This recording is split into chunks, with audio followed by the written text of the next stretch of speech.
training with full range of motion, does it actually lead to more muscle growth? Some people make the argument saying yes. Other people, they couldn't care less. Stay tuned, because today I want to be explaining to you whether you should be including it in your training or not.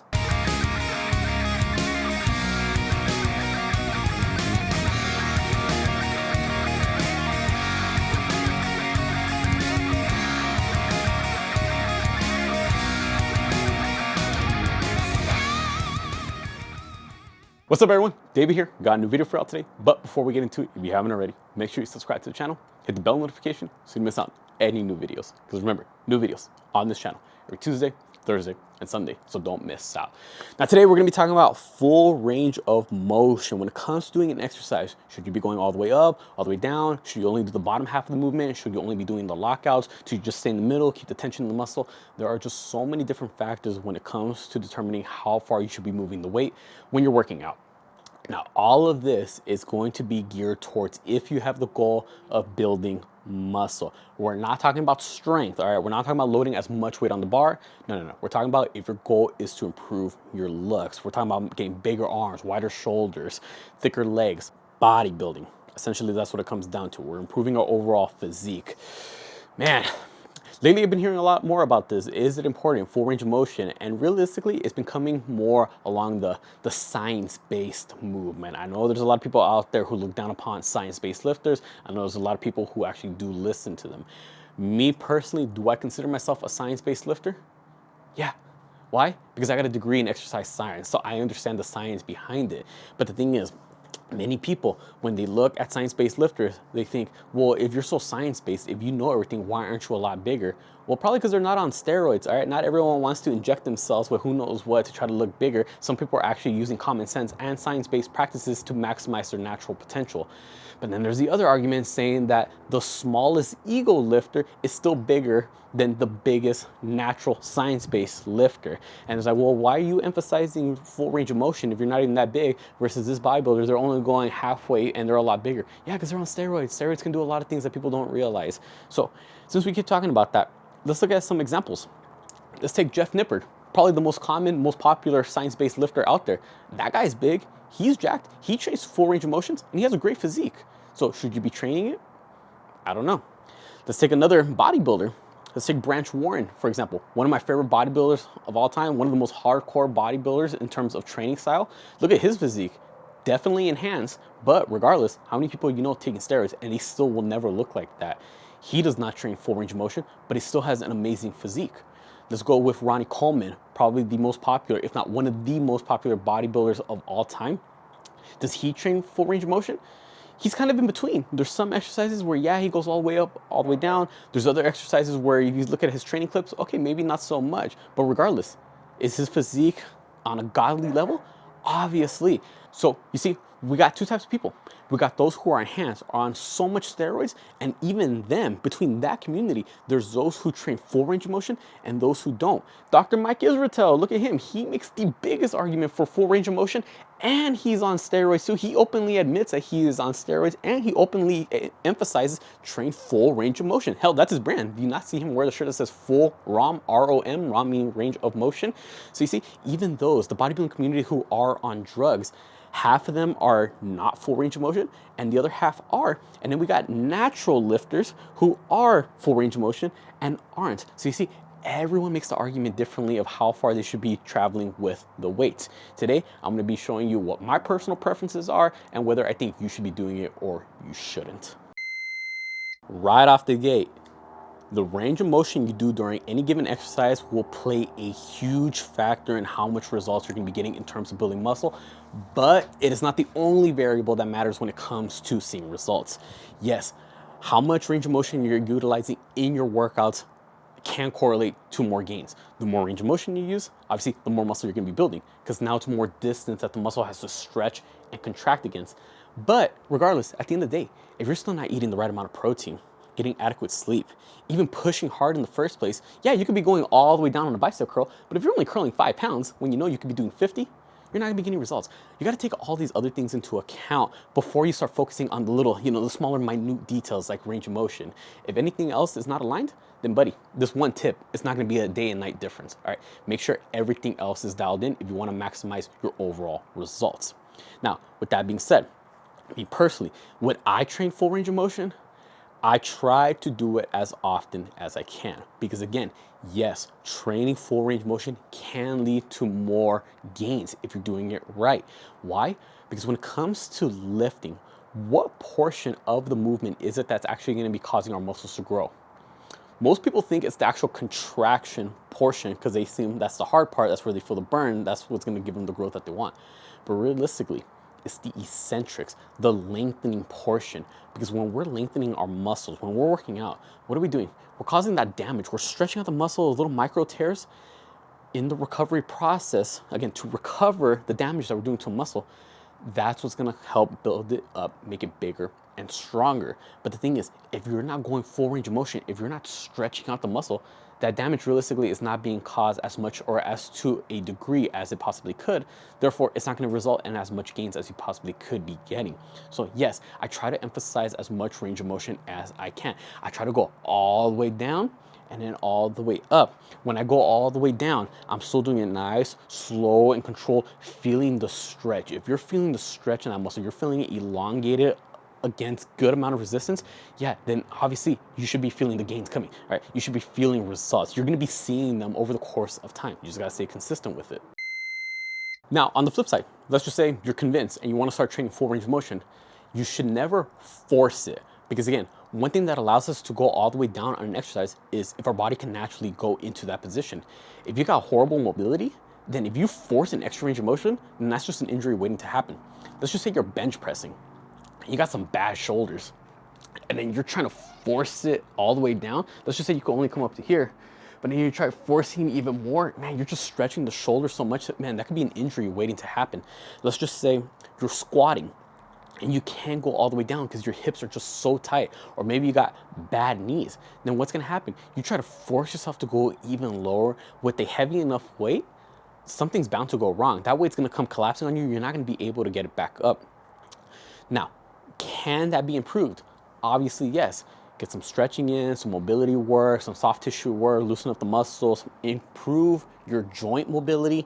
All of that can carry over to having better range of motion. The better range of motion you have, the more depth you'll get in all your lifts. The more depth, it can lead to more results, et cetera, and et cetera. But a lot of it just comes down to your body's natural ability to get down into those positions. And if you just naturally can't, then that's okay.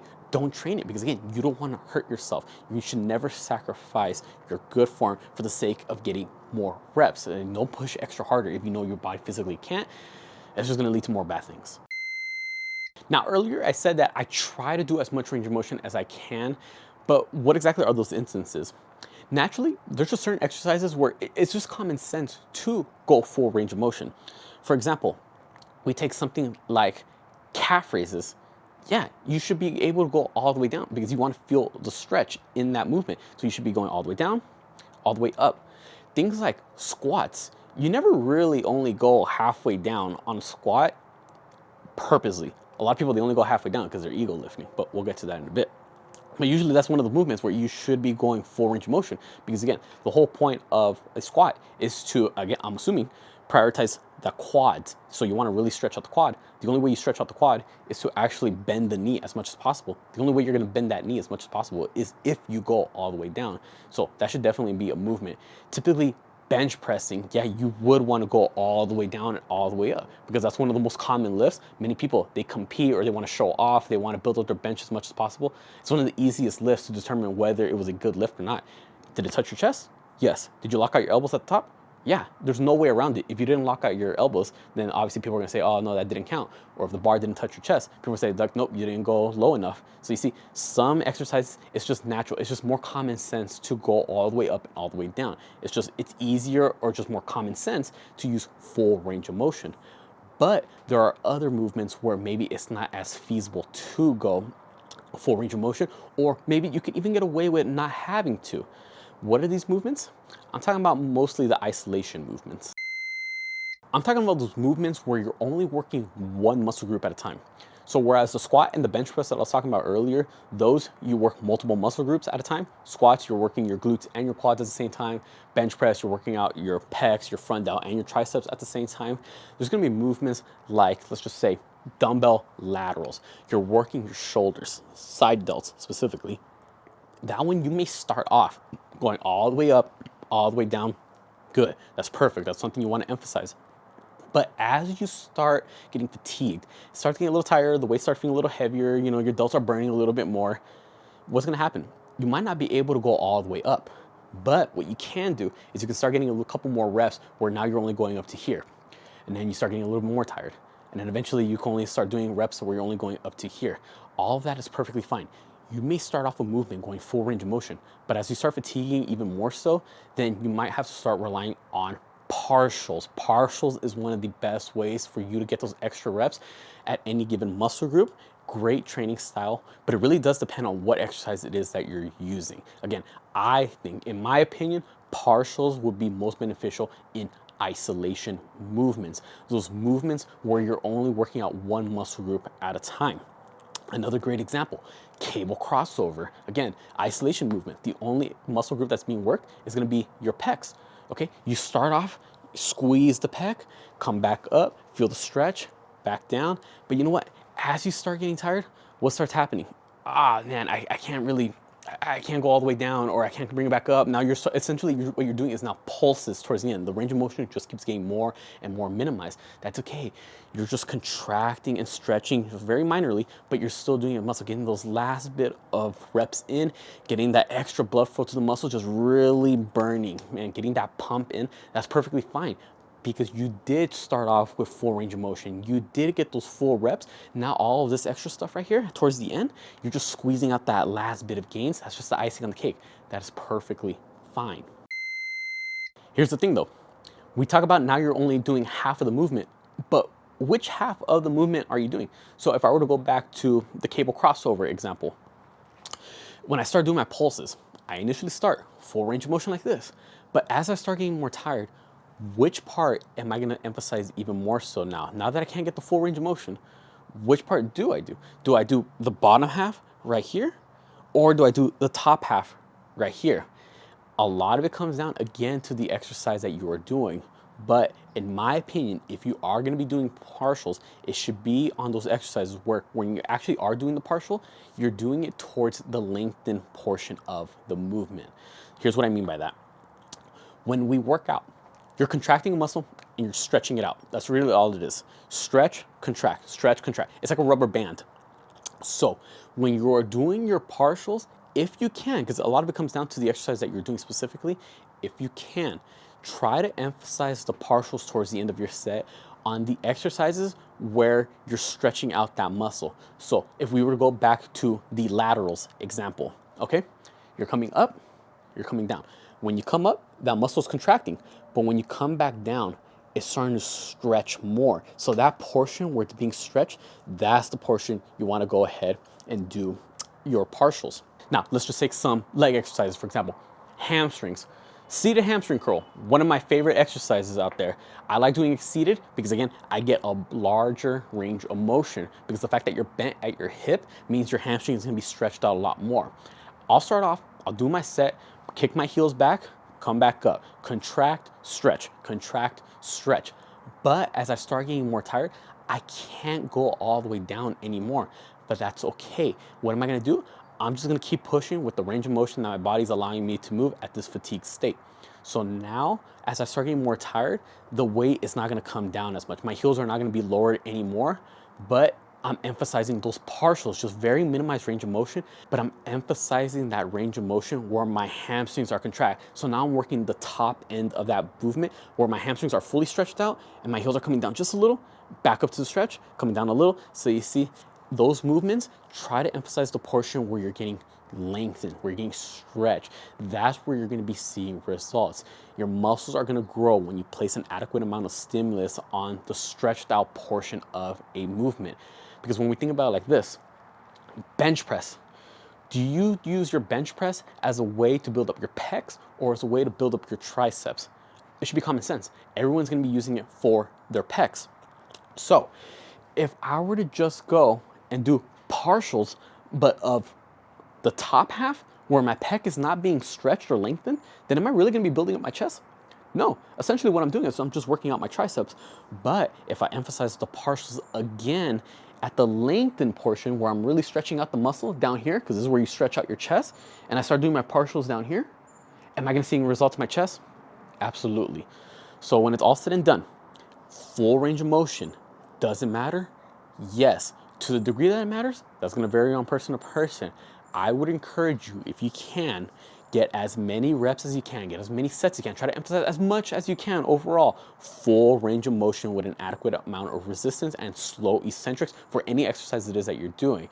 And then, and only then, once you get as many reps as you can, and you just can't anymore because you're too fatigued, then go ahead and start throwing in the partials. But with your partials, be picky about which exercises it is that you're doing. Typically, they'll be a little bit better for the isolation movements. I'm talking about things for your hamstrings. I'm talking about arm exercises such as curls, or even things such as for triceps. You don't want to be doing partials necessarily on big compound movements such as, let's just say, squatting or benching, because what happens? You're going essentially to failure. The range of motion is being minimized. Sooner or later, you're not going to be able to lift the bar anymore. And if you don't got a spotter, it's over. So take that into consideration. So there you have it, everyone. That's my 2 cents on full range of motion. I know there's a lot of back and forth talk between the science-based community and just everyone else. Just, at the end of the day, do what you believe is best for you. You got to take other factors into consideration if you want to maximize your results. Full range of motion is not the only thing that determines how much muscle you're going to be building, but it does play a big factor in it as a whole.